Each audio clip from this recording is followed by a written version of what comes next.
For elbow flexion, your setup will be lying flat on your back. We're gonna use Austin's right arm here.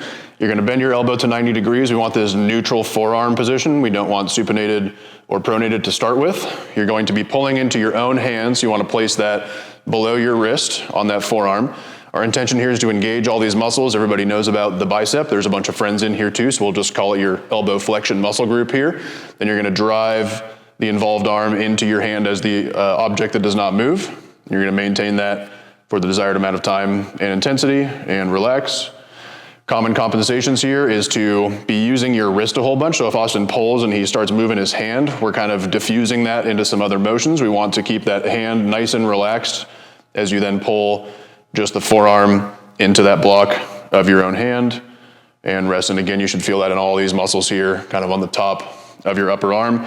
You could choose to do this after some progression in a supinated grip or in a pronated grip, and pulling in that same direction, pulling this side of his forearm straight back towards his shoulder and the front of his upper arm.